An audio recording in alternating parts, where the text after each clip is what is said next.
ನಮಸ್ಕಾರ. ಅಖಂಡ ಜ್ಯೋತಿಷ್ಯ ವಿಶೇಷ ಕಾರ್ಯಕ್ರಮಕ್ಕೆ ಸ್ವಾಗತ. ನಾನು ಸಿಂಚನ. ಮೊದಲಿಗೆ ಗುರುಗಳನ್ನು ಬರಮಾಡಿಕೊಳ್ಳೋಣ. ಎಂದಿನಂತೆ ಈ ಕಾರ್ಯಕ್ರಮದಲ್ಲಿ ನಮ್ಮೊಂದಿಗಿದ್ದಾರೆ ವಿದ್ವಾನ್ ಶ್ರೀ ಶ್ರೀನಿಧಿ ಹೊಳ್ಳ ಗುರೂಜಿಯವರು. ಶ್ರೀಯುತರು ಪ್ರಖ್ಯಾತ ಜ್ಯೋತಿಷಿಗಳು ಹಾಗೂ ಮಾಂತ್ರಿಕರು. ಬನ್ನಿ ಗುರುಗಳನ್ನು ಕಾರ್ಯಕ್ರಮಕ್ಕೆ ಸ್ವಾಗತಿಸೋಣ.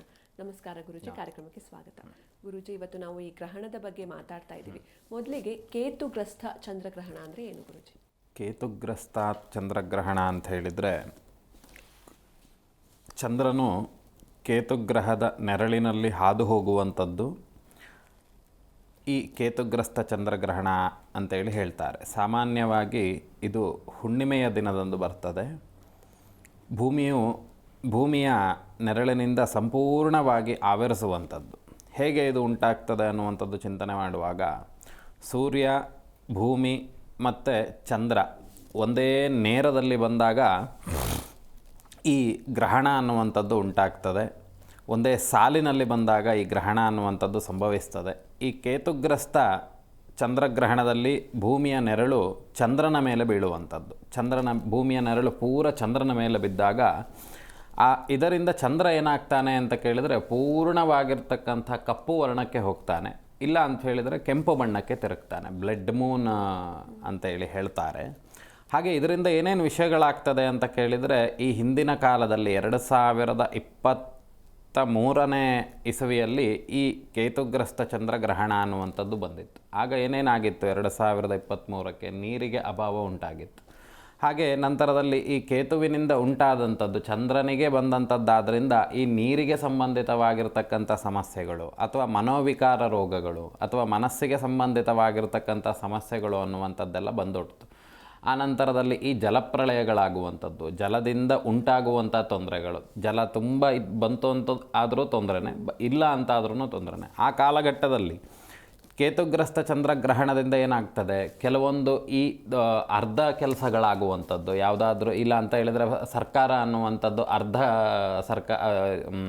ಎಂತ ಹೇಳ್ತಾರೆ, ಅರ್ಧ ಸರ್ಕಾರ ಅರ್ಧಕ್ಕೆ 5 ವರ್ಷ ಇತ್ತಂತಾದರೆ 2.5 ವರ್ಷನೋ 3 ವರ್ಷನೋ ನಿಲ್ಲಿಸಿ ಮತ್ತು ಮಾಡುವಂಥದ್ದು. ಇದು ನಮ್ಮ ಕರ್ನಾಟಕ ಪ್ರಾಂತ್ಯಕ್ಕೆ ಮಾತ್ರ ಅಲ್ಲ, ಯಾವ ಕ್ಷೇತ್ರದಲ್ಲಿ ಗ್ರಹಣದ ಗೋಚರ ಅನ್ನುವಂಥದ್ದು ಇರ್ತದೆಯೋ ಅಲ್ಲಿ ಅತಿಯಾಗಿರ್ತಕ್ಕಂಥ ಪ್ರಭಾವವನ್ನು ಕೊಡ್ತದೆ. ಹಾಗೆ ವಿರುದ್ಧ ದಿಕ್ಕಿನಲ್ಲಿ ಚಿಂತನೆ ಮಾಡುವಾಗ, ಒಂದು ಬಾಲನ್ನು ಇಟ್ಕೊಂಡು ಲೈಟನ್ನು ಬಿಟ್ಟಾಗ ಎಷ್ಟು ಆ ಲೈಟ್ ಆವರಿಸ್ಕೊಳ್ತದೋ ಅಲ್ಲಿ ಹೆಚ್ಚು ಸಮಸ್ಯೆಗಳನ್ನು ಕೊಡ್ತದೆ. ಇನ್ನು ಹಿಂಭಾಗದಲ್ಲಿರುವಂಥ ದೇಶಗಳಿಗೆ ಏನು ಮಾಡ್ತದೆ ಕೇಳಿದರೆ, ಅದರ ದುಷ್ಪರಿಣಾಮಗಳು ಬೇರೆ ರೀತಿಯಾಗಿ ಕೊಡ್ತಾ ಹೋಗ್ತದೆ. ಅಂತ ಹೇಳಿದರೆ ವಿರುದ್ಧ ದಿಕ್ಕಿನಲ್ಲಿ ಕೊಡ್ತಾ ಹೋಗ್ತದೆ. ಆಗ ಅಲ್ಲಿರುವಂಥ ಜನರು ಕೆಲವೊಂದು ಸಮಸ್ಯೆಗಳನ್ನು ಅನುಭವಿಸಬೇಕಾಗ್ತದೆ. ಹಾಗೆ ಇನ್ನು ಈ ಮನೋವಿಕಾರ ರೋಗಗಳು ಅಂತ ಹೇಳಿದರೆ, ಸ್ವಲ್ಪ ಹುಚ್ಚುತನ ಅನ್ನುವಂಥದ್ದು ಹೆಚ್ಚಾಗಿ, ಈಗ ನನಗೆ ಗೊತ್ತಿರ್ತದೆ ಇದು ನೀರಿಗೆ ವಿಷ ಹಾಕ್ಕೊಂಡು ಕುಡಿದ್ರೆ ನಾನು ಸಾಯ್ತೇನೆ ಅಂತ, ಆದರೂ ಒಂದು ಟೆಸ್ಟ್ ಮಾಡೋದು, ನೀರಿಗೆ ವಿಷ ಹಾಕ್ಕೊಂಡು ಕುಡಿತೇನೆ ಏನಾಗ್ತದೆ ನೋಡುವ ಅನ್ನುವಂಥ. ಇದು ತಾನು ಒಂದು ಎಕ್ಸಾಂಪಲನ್ನು ಕೊಟ್ಟಂಥದ್ದು.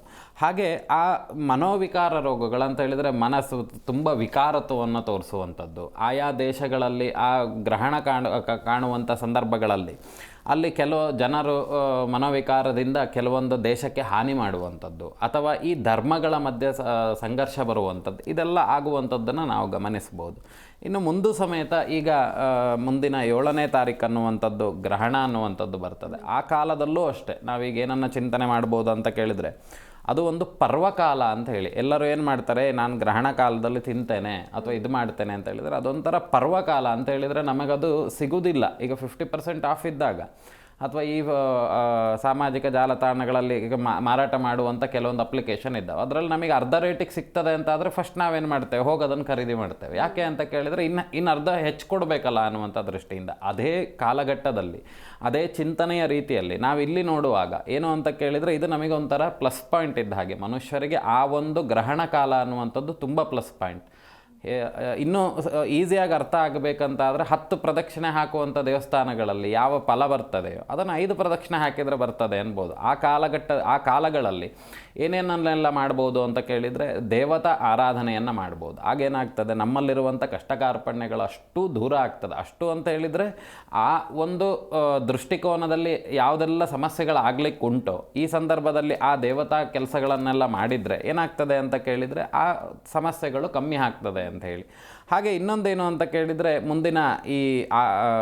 ಮುಂದಿನ ತಿಂಗಳಿನಲ್ಲಿ ಬರುವಂಥದ್ದು ಈ ರಾಹುಗ್ರಸ್ತ ಅನ್ನುವಂಥದ್ದು. ರಾಹು ಮೋಹಕ್ಕೆ ಕಾರಣ ಅಂತೇಳಿ ಹೇಳಿದ್ದಾರೆ. ಆ ರಾಹು ಮೋಹಕ್ಕೆ ಕಾರಕನಾಗಿರುವಂಥ ಕಾರಣದಿಂದ ಅದರಿಂದ ಉಂಟಾಗುವಂಥ ತೊಂದರೆಗಳಾಗಿರಬಹುದು, ಅಥವಾ ಈ ನೀರಿನಿಂದ ಸಮಸ್ಯೆಗಳು ಉಂಟಾಗಬಹುದು, ಅಥವಾ ಈ ತಪ್ಪು ಮಾಡಿದಂಥವರ ವಿಷಯಗಳು ಬಯಲಾಗುವಂಥದ್ದಾಗಿರಬಹುದು. ಅದಾದ ನಂತರದಲ್ಲಿ ಇನ್ನು ಈ ನಟನೆಗೆ ಸಂಬಂಧಿತವಾಗಿ ಯಾರು ತಪ್ಪು ಮಾಡಿದ್ದಾರೆ ಅವ್ರು ಮಾಡಿರುವಂಥ ತಪ್ಪನ್ನುವಂಥದ್ದು ಹೊರಗಡೆ ಬರಲಿಕ್ಕೆ ಸಾಧ್ಯತೆ. ಇನ್ನೊಂದೇನು ಅಂತ ಕೇಳಿದರೆ ಧರ್ಮವನ್ನು ಒಡೆಯುವಂಥ ಕೆಲಸಗಳೆಲ್ಲ ಆಗ್ಬೋದು ಈ ಮುಂದಿನ ಬರುವಂಥ ಗ್ರಹಣದಲ್ಲಿ. ಹಾಗಾಗಿ ಈ ದೇವತಾರಾಧನೆಯನ್ನು ಹೆಚ್ಚು ಮಾಡ್ತಾ ಬರಬೇಕು. ಯಾಕೆಂದರೆ ಭಗವಂತನ ಹತ್ರ ಕೊಳಕೆಲ್ಲ ಜಾಸ್ತಿ ಆಗ್ತಿದ್ದಂಗೆ ಎಂತ ಮಾಡ್ತಾನೆ, ಈಗ ನಮ್ಮಲ್ಲೇ ಕೊಳಕು ಜಾಸ್ತಿ ಆಯಿತು ಅಂತ ತಗೊಂಡು ಡಸ್ಟ್ಬಿನ್ನಿಗೆ ಹಾಕ್ತೇವೆ. ಡಸ್ಟ್ಬಿನ್ನು ತುಂಬ್ತು ಅಂತ ಆದರೆ ಅದನ್ನು ತೆಗೆದು ಬಿಸಾಡಿ ಬಿಡ್ತೇವೆ. ಹಾಗೆ ಈ ಧರ್ಮವನ್ನು ಒಡೆಯುವಂಥ ಕೆಲಸ ಮಾಡಿದಂಥವರು, ಅಥವಾ ಈ ಧರ್ಮಕ್ಕೆ ಸಂಘರ್ಷ ತರುವಂಥ ಕೆಲಸವನ್ನು ಮಾಡಿದವರು, ಮೋಸ ಮಾಡುವಂಥವರು, ಅವರ ನಿಜ ಬಣ್ಣ ಹೊರಗಡೆ ಬರ್ತದೆ ಅಂತ ಹೇಳಿ ನಾವಿಲ್ಲಿ ಚಿಂತನೆಯನ್ನು ಮಾಡ್ಬೋದು. ಅದೇ ರೀತಿಯಾಗಿ ಇನ್ನೊಂದೇನು ಅಂತ ಕೇಳಿದರೆ ಆಗಂತುಕ ರೋಗಗಳು ಅಂತ ಹೇಳಿದರೆ ಅನ್ಎಕ್ಸ್ಪೆಕ್ಟೆಡ್ ಆಗಿರುವಂಥ ರೋಗಗಳು ಬರುವಂಥದ್ದು, ಅಥವಾ ಜನರ ಮಧ್ಯೆ ವೈರತ್ವ ಅನ್ನುವಂಥದ್ದು ಬಂದು ಸಮಸ್ಯೆಗಳಾಗುವಂಥದ್ದು. ಇಲ್ಲೇನು ಅಂತ ಕೇಳಿದರೆ ಮೇಲೆ ಕುತ್ಕೊಂಡು ನೋಡಿದಾಗ ಫಸ್ಟ್ ನಮಗೇನು ಕಸ ಖಾಲಿ ಆಗಬೇಕು. ಹಾಗೆ ಭಗವಂತ ಏನು ಮಾಡ್ತಾನೆ ಕೇಳಿದರೆ ಕೆಲವೊಂದು ಈ ಚಂದ್ರನಿಂದ ಈ ಜಲದಿಂದ ಹಾನಿ ಆಗುವಂಥದ್ದು, ಈ ಕಂಪನಗಳಾಗುವಂಥದ್ದು, ಭೂಮಿ ಕಂಪನ ಆಗುವಂಥದ್ದು. ಯಾಕೆ ಅಂದರೆ ಈ ಚಂದ್ರನಿಂದ ನೋಡುವಾಗ ಈ ಭೂಮಿ ಅನ್ನುವಂಥದ್ದು ಕಂಪನ ಆಗಲೇಬೇಕು. 1 ಡಿಗ್ರಿಯಲ್ಲಿ ಒಂದೇ ನೇರದಲ್ಲಿ ಆ ಗ್ರಹಗಳು ಬಂದಾಗ ಭೂಮಿ ಅನ್ನುವಂಥದ್ದು ಕಂಪಿಸಲಿಕ್ಕೆ ಶುರುವಾಗ್ತದೆ. ಯಾವ ಗ್ರಹಣದ ಗೋಚರಕ್ಕೆ ಕಾಣಿಸ್ತದೆಯೋ ಅಲ್ಲಿ ಕಂಪನಾದಿಗಳು ಅಥವಾ ಅದಕ್ಕೆ ಸಂಬಂಧಿತವಾಗಿರುವಂಥದ್ದು ಅಂತ ಹೇಳಿದರೆ ಭೂಮಿ ಕೆಳಗೆ ಹೋಗುವಂಥದ್ದು, ಈ ರೀತಿಯಾಗಿರ್ತಕ್ಕಂಥ ಸಮಸ್ಯೆಗಳನ್ನೆಲ್ಲ ನಾವು ಈ ಗ್ರಹಣದಿಂದ ಚಿಂತನೆಯನ್ನು ನಾವು ಮಾಡಬಹುದು. ಖಂಡಿತ ಗುರುಜಿ. ಒಬ್ರು ಕಾಲರ್ ಇದ್ದಾರೆ, ವೀಣಾ ಅಂತ, ಮಾತಾಡ್ಸೋಣ. ನಮಸ್ತೆ ಮಾ. ನಮಸ್ತೆ. ನಮಸ್ತೆ. ಎಲ್ಲಿಂದ ಕಾಲ್ ಮಾಡ್ತಿದ್ದೀರಾ? ನಾವು ಮಹಾರಾಷ್ಟ್ರ ಪೂರ್ಣದಿಂದ. ಓಕೆ, ಯಾರ ಬಗ್ಗೆ ಕೇಳಬೇಕಿತ್ತು? ನನ್ನ ಬಗ್ಗೆ ಕೇಳಬೇಕಿತ್ತು, ಮತ್ತೆ ನಮ್ಮ ಯಜಮಾನ್ರ ಬಗ್ಗೆ ಕೇಳಬೇಕಾಗಿತ್ತು. ಓಕೆ, ನಿಮ್ಮ ಡೇಟ್ ಆಫ್ ಬರ್ತ್ ಹೇಳಿಮಾ. 16/7/1974. 16/7/76. 74 ಅಲ್ವಾ? 74. ಓಕೆ, ಟೈಮಿಂಗ್ಸ್ ಹೇಳಿ. ಟೈಮಿಂಗ್ಸ್ ಹೇಳಿ. ಟೈಮಿಂಗು ಅಷ್ಟು ಗೊತ್ತಿಲ್ಲ ಮೇಡಮ್. ಓಕೆ, ಗುರೂಜಿ ಇದ್ದಾರೆ, ಮಾತನಾಡಿಮಾ. ನಮಸ್ತೆ. ನಮಸ್ತೆ ಗುರುಜಿ. ಎಂಥ ಹೆಸರು ನಿಮ್ಮದು? ವೀಣಾ. ವೀಣಾ. ಹಾಂ, ಸರಿ ಹೇಳಿ, ಏನು ವಿಷಯಮ್ಮ? ಏನು ವಿಷಯವನ್ನು ಕೇಳಬೇಕಿದ್ದಿತ್ತು? ನಂದು ಆರೋಗ್ಯ ಸರಿ ಇರಲ್ಲ ಗುರುಜಿ. ಹಾಂ. ವೈದ್ಯಕೀಯ ಚಿಕಿತ್ಸೆಗಳನ್ನೇನಾದರೂ ಕೊಟ್ಟಿದ್ರಾ?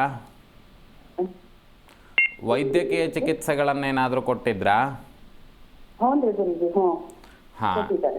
ಈಗ ನೋಡಿ, ಇಲ್ಲಿ ನಿಮ್ಮ ಸಮಯ ಇಲ್ಲದಲೇ ಇರುವಂಥ ಕಾರಣದಿಂದ ನೀವು ಫೋನ್ ಮಾಡಿದಂಥ ಸಮಯಕ್ಕೆ ನಾವಿಲ್ಲಿ ಒಂದು ವಿಮರ್ಶೆಯನ್ನು ಕೊಡುವಾಗ ರೋಗಸ್ಥಾನದಲ್ಲಿರುವಂಥ ಗ್ರಹ, ಅದಕ್ಕೆ ಇರುವಂಥ ದುಷ್ಟಗ್ರಹಗಳ ದೃಷ್ಟಿ ಅನ್ನುವಂಥದ್ದು ಇರುವಂಥ ಕಾರಣದಿಂದ ಇಲ್ಲಿ ಏನಾಗ್ತಾ ಇದೆ ಅಂತ ಕೇಳಿದರೆ, ಒಂದು ಮೂರ್ಛೆ ಬರುವಂಥದ್ದು, ಅಥವಾ ದೇಹದಲ್ಲಿ ಇದ್ದಕ್ಕಿದ್ದ ಹಾಗೆ ಏನೋ ಒಂದು ಸಮಸ್ಯೆಗಳು ಬಂದು ಅದರಿಂದ ಪೆಟ್ಟುಗಳನ್ನು ತಿನ್ನುವಂಥದ್ದು, ಹಾಗೆ ಅದಕ್ಕೆ ಸರಿಯಾಗಿರುವಂಥ ವೈದ್ಯಕೀಯ ಚಿಕಿತ್ಸೆಗಳು ಸಿಗದಲ್ಲೇ ಇರುವಂಥದ್ದು, ಈ ರೀತಿಯಾಗಿರ್ತಕ್ಕಂಥ ದೋಷಗಳು ಒಂದು ಭಾಗದಲ್ಲಿ ಚಿಂತನೆ ಮಾಡುವಾಗ, ಇನ್ನೊಂದು ಈ ಉಷ್ಣ ಅನ್ನುವಂಥದ್ದು ಹೆಚ್ಚಾಗಿ ಅದಕ್ಕೆ ಪ್ರೇರಿತವಾಗಿರ್ತಕ್ಕಂಥ ರೋಗಗಳು ಅನ್ನುವಂಥದ್ರಿಂದ ಬಳಲ್ತಾ ಇದ್ದಾರೆ ಅನ್ನುವಂಥದ್ದನ್ನು ನಾವು ಚಿಂತನೆ ಮಾಡ್ಬೋದು. ಏನು ಸಮಸ್ಯೆ ಆಗ್ತಾ ಇದೆ, ಒಂದು ಹೊಟ್ಟೆಯಲ್ಲಿ, ಇನ್ನೊಂದು ಕಾಲಿಗೆ ಸಂಬಂಧಿತವಾಗಿ, ಎರಡರಲ್ಲಿ ಒಂದು ಸಮಸ್ಯೆಗಳು ಅತಿಯಾಗಿ ನಿಮ್ಮನ್ನು ಬಾಧೆ ಕೊಡ್ತಾ ಇರಬಹುದು ಅಂತ ನಾವಿಲ್ಲಿ ಚಿಂತನೆಯನ್ನು ಮಾಡ್ಬೋದು.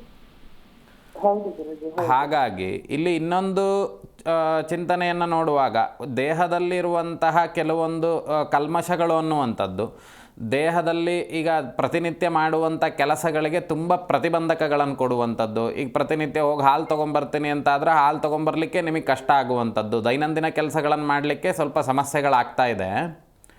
ಇದಕ್ಕೆ ಪ್ರಶ್ನಾ ಚಿಂತನೆಯ ಅಗತ್ಯ ಇದೆ. ಮತ್ತು ಮಾನಸಿಕ ಸ್ಥಿತಿಗತಿಗಳು ಅಷ್ಟು ಸರಿಯಾದಂಥ ರೀತಿಯಲ್ಲಿ ಇಲ್ಲ. ಈಗ ಡ್ರೈವಿಂಗ್ ಬರ್ತದೆ ನಿಮಗೆ, ಆದರೆ ಆ ಡ್ರೈವಿಂಗನ್ನು ಮಾಡುವಂಥ ಸಂದರ್ಭದಲ್ಲೇ ನಿಮಗೆ ಸ್ವಲ್ಪ ಕನ್ಫ್ಯೂಸ್ ಆಗೋದು, ಅಥವಾ ಇದು ಸರಿಯೋ ತಪ್ಪೋ ಅನ್ನುವಂಥದ್ರಿಂದ ಸ್ವಲ್ಪ ತೊಂದರೆಗಳಾಗುವಂಥದ್ದೆಲ್ಲ ಕಾಣಿಸ್ತಾ ಉಂಟು.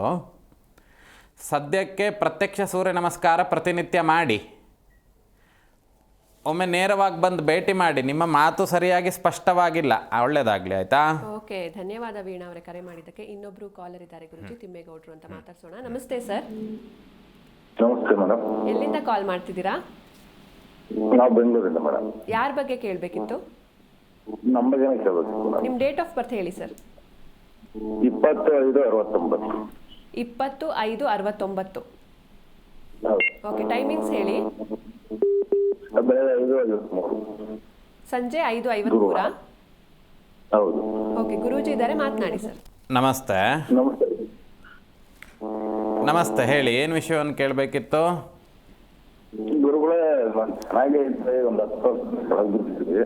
ಹಾಂ, ಒಂದು 10 ವರ್ಷದಿಂದ ಕೆಳಗಡೆ ಬಿಟ್ಟೋಗಿದ್ದೀವಿ. ಕಾಯಿಲೆ? ಇಲ್ಲ, ಇದು ಅಮೌಂಟ್ ಹೊರಗೆ ಕೊಟ್ಟು ಒಂದು ಬರ್ತಾ ಇಲ್ಲ. ಹಾಂ ಹಾಂ ಹಾಂ, ಹಣ ಕೊಟ್ಟಿರುವಂಥದ್ದು ವಾಪಸ್ ಬರ್ತಾ ಇಲ್ಲ ಅಲ್ವಾ? ಬರ್ತಾ ಇಲ್ಲ.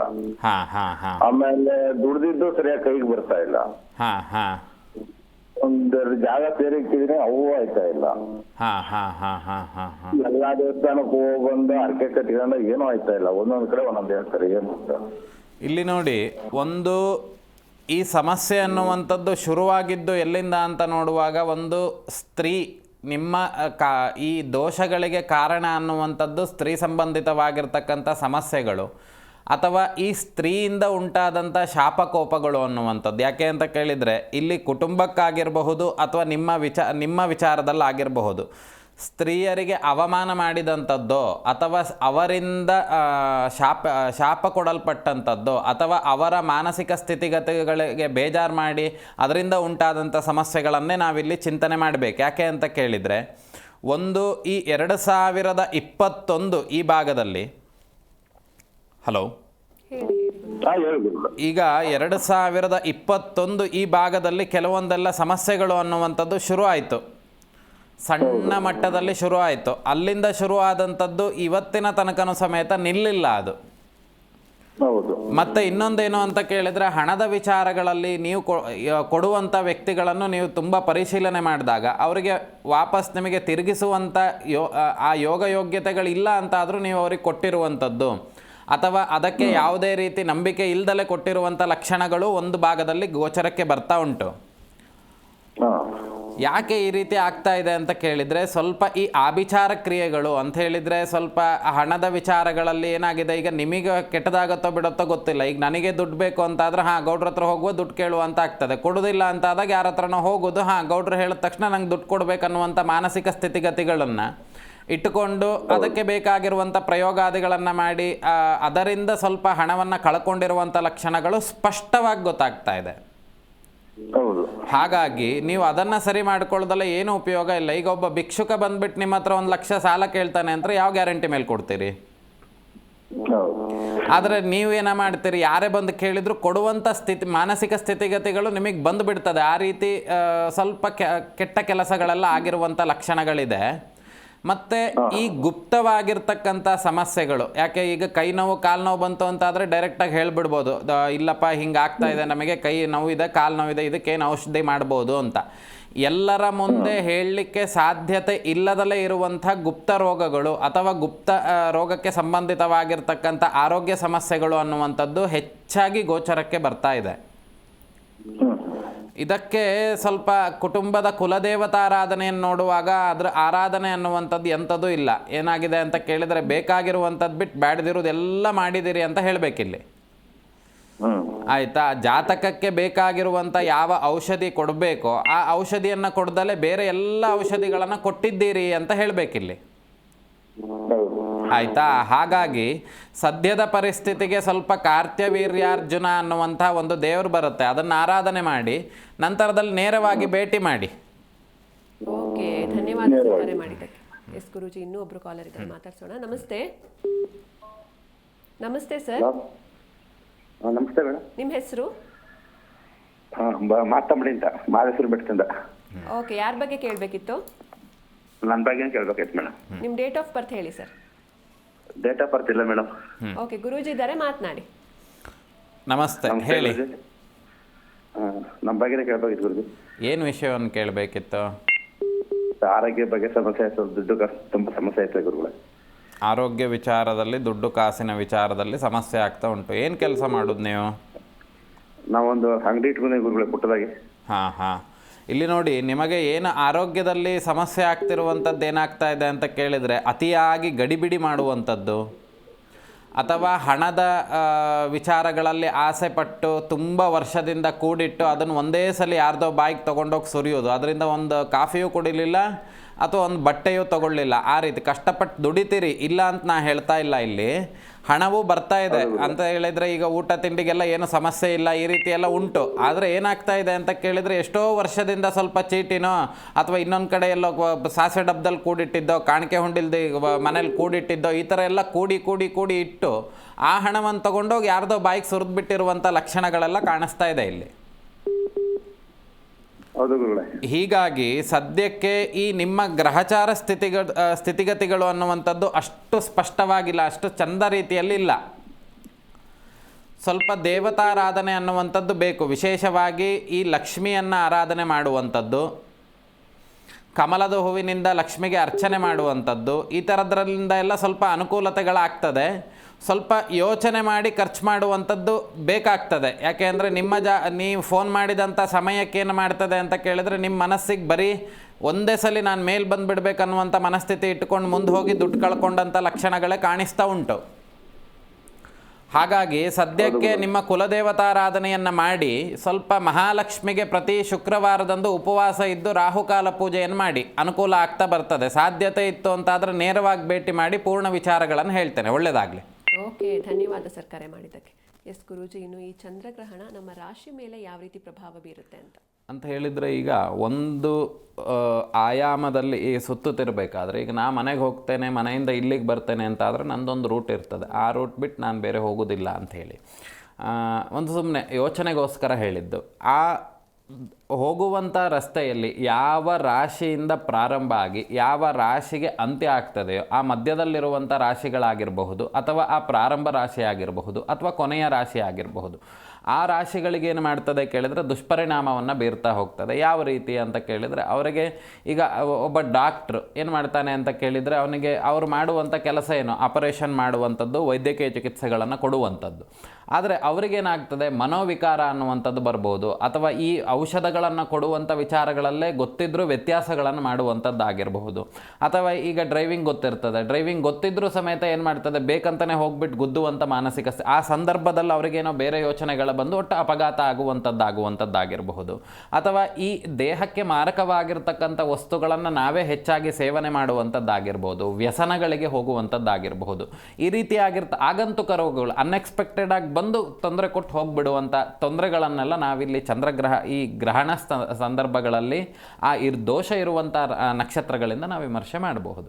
ಆದರೆ ಅದನ್ನು ನಾವು ಸರಿ ಮಾಡಿಕೊಳ್ಬೇಕಂತಾದರೆ ಏನು, ಆ ಗ್ರಹಣ ಪುಣ್ಯ ಕಾಲಗಳಲ್ಲಿ, ಗ್ರಹಣ ಪರ್ವಕಾಲಗಳಲ್ಲಿ ಹೆಚ್ಚಾಗಿ ದೇವರನ್ನು ಆರಾಧನೆ ಮಾಡಬೇಕು. ಇವತ್ತಿನ ಕಾಲಘಟ್ಟದಲ್ಲಿ ಏನು ಮಾಡ್ತಾರೆ, ಗ್ರಹಣ ಅನ್ನೋದೆಲ್ಲ ಒಂದು ದೊಡ್ಡ ಸುಳ್ಳು. ಆ ಸಂದರ್ಭದಲ್ಲಿ ನೀವೇನು ಬೇಕಾದ್ರೂ ಮಾಡ್ಬೋದು, ಅದನ್ನು ಬರಿಗಣ್ಣಿನಿಂದ ಎಲ್ಲ ನೋಡ್ಬೋದು. ನೋಡಿದವರು ಎಷ್ಟು ಜನ ಚಂದ ಇದ್ದಾರೆ ಅನ್ನುವಂಥದ್ದು ನಾವು ವಿಮರ್ಶೆ ಮಾಡಬೇಕಾಗ್ತದೆ. ಯಾಕೆ ಅಂತ ಕೇಳಿದರೆ, ನಾವು ಧರ್ಮವನ್ನು ನಂಬಲಿಲ್ಲ ಅಂತಾದರೂ ಸೈನ್ಸನ್ನಾದರೂ ನಂಬಿಯೇ ನಂಬ್ತೇವೆ.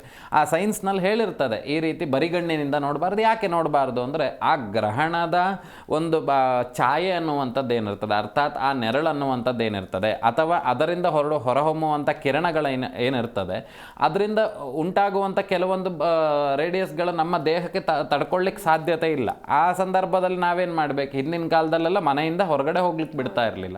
ಆದರೆ ಈ ಕಾಲದಲ್ಲಿ ಏನು ಮಾಡ್ತಾರೆ, ಕುತ್ಕೊಂಡು ಒಳ್ಳೆ ಊಟವನ್ನು ಮಾಡ್ತಾರೆ. ಆದರೆ ಅದನ್ನೇ ಹೇಳೋದು, ಈ ರೀತಿ ಅನಾಚಾರಗಳನ್ನು ಮಾಡೋದ್ರಿಂದನೇ ನಮ್ಮ ಧರ್ಮ ಅನ್ನುವಂಥದ್ದು ಹಾಳಾಗ್ತಾ ಇರುವಂಥದ್ದು. ಯಾಕಂದರೆ ಇವೆಲ್ಲ ಇಲ್ಲಿ ಆಚರಣೆ ಮಾಡ್ತಾ ಇರ್ಬಿಟ್ರೆ ಬೇರೆ ಕಡೆ ಆಚರಣೆ ಮಾಡೋದಿಲ್ಲ. ಆದರೆ ಅಲ್ಲಿ ಜನ ಎಷ್ಟು ಸುಖವಾಗಿದ್ದಾರೆ ಅನ್ನುವಂಥದ್ದು ನೋಡಬೇಕು, ಅಥವಾ ಇಲ್ಲಿ ಎಷ್ಟು ಸುಖವಾಗಿದ್ದಾರೆ ಅನ್ನುವಂಥದ್ದು ನೋಡಬೇಕು. ಇದನ್ನೆಲ್ಲ ಯಾರೂ ವಿಮರ್ಶೆ ಮಾಡೋದಿಲ್ಲ. ಒಂದು ಪ್ರಚಾರಕ್ಕೋಸ್ಕರವೋ ಅಥವಾ ಮತ್ತೊಂದು ಇನ್ಯಾವುದೋ ಉದ್ದೇಶದಿಂದನೋ, ಜನ ನನ್ನನ್ನು ನೋಡಲಿ ಅನ್ನುವಂಥ ಉದ್ದೇಶದಿಂದನೋ ಈ ರೀತಿ ಕೆಲಸಗಳನ್ನು ಮಾಡ್ತಾರೆ. ಆದರೆ ಆ ಮಾಡಿದಂಥ ವ್ಯಕ್ತಿಗಳು ನಂತರದಲ್ಲಿ ಅವರು ಅನುಭವಿಸುವಂಥ ವಿಚಾರಗಳನ್ನೆಲ್ಲೋ ಹಂಚ್ಕೊಳ್ಳೋದಿಲ್ಲ. ಯಾಕೆ ಅಂತ ಕೇಳಿದ್ರೆ ಎಲ್ಲ ಉಗಿತಾರೆ ಅಂತ. ಹಾಗೆ ಅನುಭವಿಸಿದಂಥವ್ನು ಯಾರೂ ಎಲ್ಲೂ ಹೇಳೋದಿಲ್ಲ. ಈಗ ನಾನೇನೋ ಒಂದು ತಪ್ಪು ಮಾಡಿದ್ದೀನಿ ಅಂತ ಹೇಳಿದರೆ, ಅಯ್ಯೋ ನಾನು ತಪ್ಪು ಮಾಡಿದ್ದೀನಿ ಅಂತ ಹೇಳಿದ್ರೆ, ನೀವು ಯಾಕೆ ತಪ್ಪು ಮಾಡಿದ್ರಿ ಅಂತಲೇ ಕೇಳೋದು ಎಲ್ಲಾದರೂ. ಆದರೆ ಅದರಿಂದ ಸಮಸ್ಯೆ ಅನುಭವಿಸ್ತಿದೆ ಅಂದರೆ ನಿನ್ನ ಹಣೆ ಬರ ಮರೆಯ ಅಂತ ಹೇಳುವಂಥದ್ದು. ಹಾಗಾಗಿ ಈ ಸಂದರ್ಭಗಳಲ್ಲಿ ಅದರಲ್ಲಿ ದೇವತಾರಾಧನೆ ಅತಿ ಹೆಚ್ಚು ಪ್ರಾಮುಖ್ಯತೆ. ಖಂಡಿತ ಗುರುಜಿ. ಇನ್ನು ಈ ಕೇತುಗ್ರಸ್ತ ಚಂದ್ರಗ್ರಹಣ ಪ್ರಭಾವಕ್ಕೆ ಪರಿಹಾರ ಏನು ಅಂತ? ಕೇತುಗ್ರಸ್ತ ಈ ಗ್ರಹಣ ಕಾಲದಲ್ಲಿ ಯಾವುದೇ ಗ್ರಹಣ ಆದರೂ ಅಷ್ಟೆ, ನಾವೇನು ಮಾಡಬೇಕಾಗಿರುವಂಥದ್ದು ಅಂತ ಕೇಳಿದರೆ, ಶುರುವಾದಾಗ ಮತ್ತು ಮಧ್ಯಕಾಲ ಮತ್ತು ಅಂತ್ಯಕಾಲ, ಈ ಮೂರೂ ಕಾಲಗಳಲ್ಲಿ ನಾವೇನು ಮಾಡಬೇಕು, ಏನನ್ನು ತಿನ್ಲಿಕ್ಕೆ ಹೋಗಬಾರ್ದು, ದೇಹಕ್ಕೆ ಏನು ಆಹಾರಗಳನ್ನು ನಾವು ಸ್ವೀಕರಣೆ ಮಾಡಬಾರ್ದು, ನೀರನ್ನು ಸಹ ಕುಡಿಬಾರ್ದು. ಹಾಗಾದರೆ ನೀವು ಕೇಳ್ಬೋದು, ಸ್ವಾಮಿ ನೀವೇನಾದರೂ ಜ್ಯೋತಿಷ್ಯದವರಲ್ವ, ನೀವೇನಾದರೂ ಮಾಡಿ ಪರಿಹಾರ ಹೇಳ್ಬೋದಲ್ವ, ಹೋಮ ಹವನಗಳನ್ನು ಮಾಡಿ. ನನ್ನಿಂದ ಅಲ್ಲ, ದೇವರಿಂದನೂ ಈ ಗ್ರಹಣಗಳನ್ನು ತಪ್ಪಿಸಲಿಕ್ಕೆ ಸಾಧ್ಯತೆ ಇಲ್ಲ. ಸಾಕ್ಷಾತ್ ಭಗವಂತನ ಹತ್ರನೂ ಈ ಗ್ರಹಣಗಳನ್ನು ತಪ್ಪಿಸಲಿಕ್ಕೆ ಅವನಲ್ಲಿ ಶಕ್ತಿ ಇಲ್ಲ. ಯಾಕೆ ಅಂತ ಕೇಳಿದರೆ, ಇದು ಆಗುವಂಥದ್ದು ಆಗಲೇಬೇಕು. ಇಲ್ಲ ಅಂತ ಆದರೆ ಏನಾಗ್ತದೆ, ಈ ನಿನ್ನೆ ನಾವೊಂದು ಮಾತಾಡಿದ್ವಿ, ಚಂದ್ರ ಹೆದ್ರು ಹೋಗಿ ಸಮುದ್ರದಲ್ಲಿ ಕೂತ ಅಂತ ಆದರೆ ಏನಾಗ್ತದೆ, ಆ ಸಂದರ್ಭದಲ್ಲಿ ಅದರಿಂದ ಉಂಟಾಗುವಂಥ ಈ ಚಂದ್ರ ಅನ್ನುವಂಥದ್ದು ಬಂದಾಗ ಯಾವ್ಯಾವ ಜೀವರಾಶಿಗೆ ಶಕ್ತಿ ಅನ್ನುವಂಥದ್ದು ಪ್ರಾಪ್ತವಾಗ್ತದೆಯೋ ಅದು ಎಲ್ಲದೂ ಕೆಲಸ ನಿಲ್ಲಿಸ್ಬಿಡ್ತದೆ. ಯಾಕೆ ಅಂತ ಕೇಳಿದರೆ, ಈಗ ಮೊಬೈಲ್ನಲ್ಲಿ ಚಾರ್ಜ್ ಇಲ್ಲ ಅಂದರೆ ಮೊಬೈಲ್ ಆನ್ ಆಗೋದಿಲ್ಲ.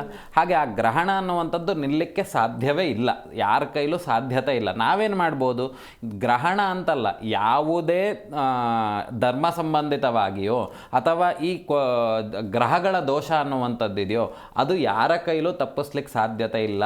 ಯಾಕೆ ಅಂತ ಕೇಳಿದರೆ, ಇವತ್ತು ನೋಡಿರ್ಬೋದು ನೀವೇ, 48 ದಿನದಲ್ಲಿ ನಾವು ವಶೀಕರಣ ಮಾಡಿ ಕೊಡ್ತೇವೆ ಅಂತೆಲ್ಲ ಬೋರ್ಡ್ ಹಾಕ್ಕೊಂಡಿರ್ತಾರೆ. ಅದನ್ನೇನು ಜನನ ಮಂಗ ಮಾಡೋದಷ್ಟೇ.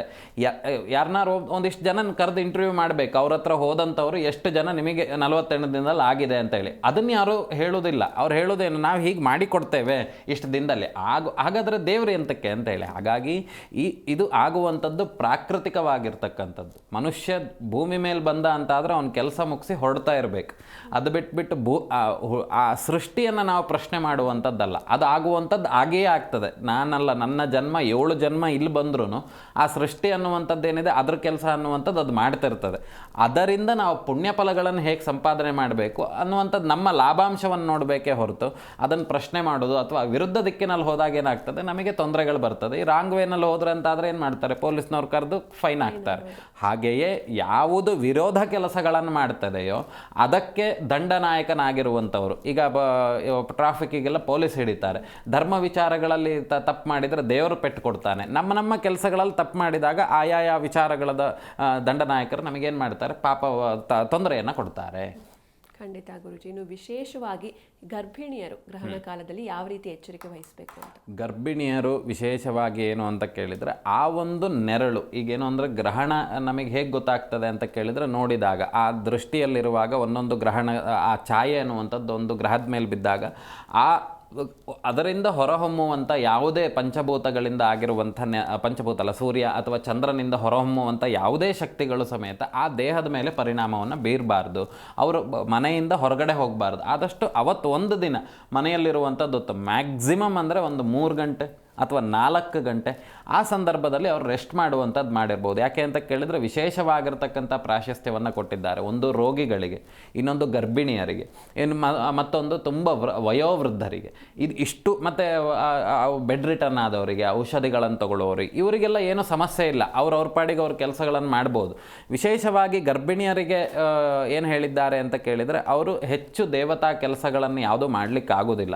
6 ತಿಂಗಳು ತುಂಬು ಗರ್ಭಿಣಿಯ ಮೇಲಾದರೆ ಅವರು ದೇವರನ್ನು ಆರಾಧನೆ ಮಾಡಲಿಕ್ಕಿಲ್ಲ. ಅವ್ರ ಪಾಡಿಗೆ ಅವ್ರು ಸುಮ್ಮನೆ ಇರ್ಬಿಡು. ಅದರ ಒಳಗಡೆ ಇದ್ದರು ಅಂತಾದರೆ ಏನು ಮಾಡಬೇಕಂತ ಕೇಳಿದರೆ, ಹೊರಗಡೆ ಹೋಗುವಂಥದ್ದು ಮಾಡಬಾರ್ದು.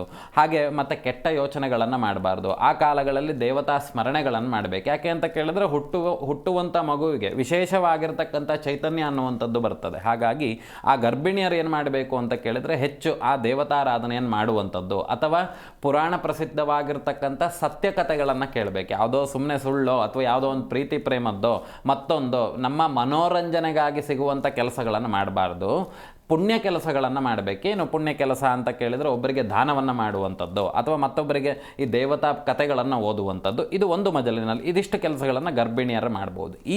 ಈ ಗ್ರಹಣ ಸಂದರ್ಭದಲ್ಲಿ ವಿಶೇಷವಾಗಿ ಟೆಸ್ಟಿಂಗ್ ಮಾಡುವಂಥದ್ದು. ಯಾಕೆ ಅಂತ ಕೇಳಿದರೆ, ಈಗ ಗ್ರಹಗಳನ್ನು ಉಡಾವಣೆ ಮಾಡ್ತಾರೆ, ಅದನ್ನೆಲ್ಲ ಪ್ರಯೋಗಾದಿಗಳನ್ನು ಮಾಡುವಂಥದ್ದು ಯಾವಾಗ ಅಂತ ಕೇಳಿದರೆ ಈ ಸಂದರ್ಭದಲ್ಲಿ. ಎಷ್ಟೋ ವಿಜ್ಞಾನಿಗಳು ಈ ಒಂದು ಗ್ರಹಣಕ್ಕೆ ಕಾಯ್ತಾ ಇರ್ತಾರೆ. ಯಾಕೆ ಅಂತ ಕೇಳಿದರೆ, ಅಲ್ಲಾಗುವಂಥ ಬದಲಾವಣೆಗಳನ್ನು ಅವರು ಸ್ಟೋರ್ ಮಾಡಿಕೊಂಡು ಮುಂದೆ ನೆಕ್ಸ್ಟ್ ಉಡಾವಣೆ ಬದಲಾವಣೆ ಮಾಡುವಾಗ ಅದನ್ನೆಲ್ಲ ಅವರು ಗಣನೆಗೆ ತಗೊಳ್ತಾರೆ. ಇಲ್ಲ ಅಂತ ಆದರೆ ದೊಡ್ಡ ಅನಾಹುತವೇ ಆಗ್ಬೋದು. ಯಾಕಂದರೆ 10-12 ರೂಪಾಯಿ ತೊಗೊಂಡು ಯಾವುದೋ ರಾಕೆಟನ್ನು ಹಿಂಗೆ ಬಿಡೋದಲ್ಲ, ಎಷ್ಟೋ ಕೋಟ್ಯಾಂತರ ರೂಪಾಯಿಯನ್ನು ಇನ್ವೆಸ್ಟ್ ಮಾಡಿರ್ತಾರೆ.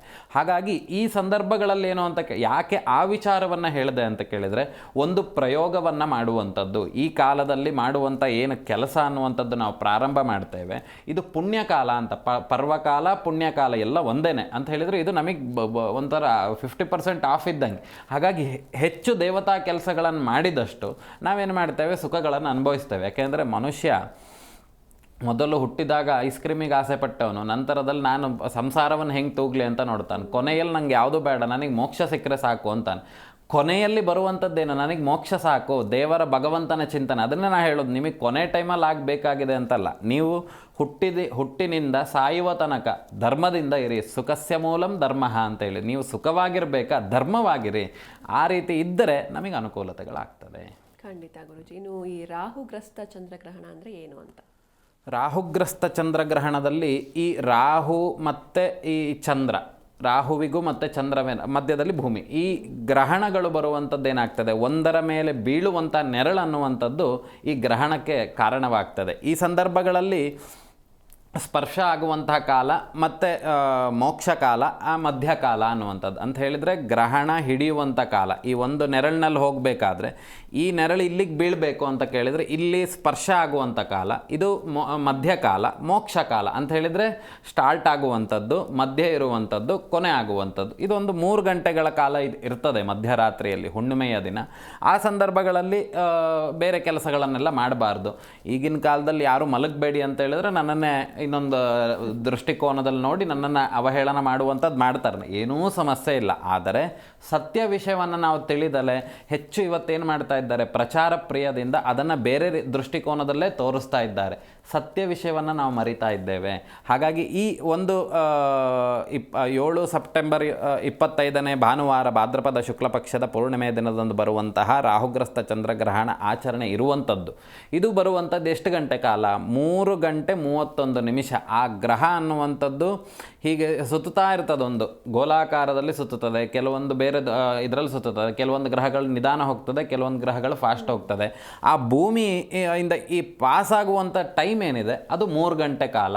ಆ 3 ಗಂಟೆ ಕಾಲದಲ್ಲಿ ನಾವು ಹೆಚ್ಚು ದೇವತಾ ಕೆಲಸಗಳನ್ನು ಮಾಡಬೇಕು ಅನ್ನುವಂಥದ್ದಿದೆ.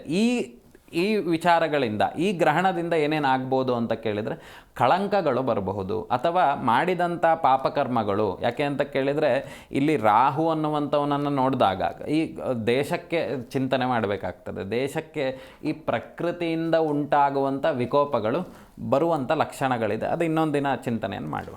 ಖಂಡಿತ ಗುರುಜಿ. ಇನ್ನು ಇಷ್ಟು ಹೊತ್ತು ಸಾಕಷ್ಟು ವಿಷಯಗಳನ್ನ ತಿಳಿಸ್ಕೊಟ್ರಿ, ಧನ್ಯವಾದಗಳು. ನೋಡಿದ್ರಲ್ವಾ ವೀಕ್ಷಕರೇ, ಇವತ್ತಿನ ಸಂಚಿಕೆಯಲ್ಲಿ ಬಹಳಷ್ಟು ಮಾಹಿತಿಯನ್ನು ತಿಳ್ಕೊಂಡ್ವಿ. ಮತ್ತೆ ಮುಂದಿನ ಸಂಚಿಕೆಯಲ್ಲಿ ಭೇಟಿಯಾಗೋಣ. ನೋಡ್ತಾ ಇರಿ ಜಿ ಕನ್ನಡ ನ್ಯೂಸ್, ಸತ್ಯವೇ ಸುದ್ದಿಯ ಜೀವಾಳ.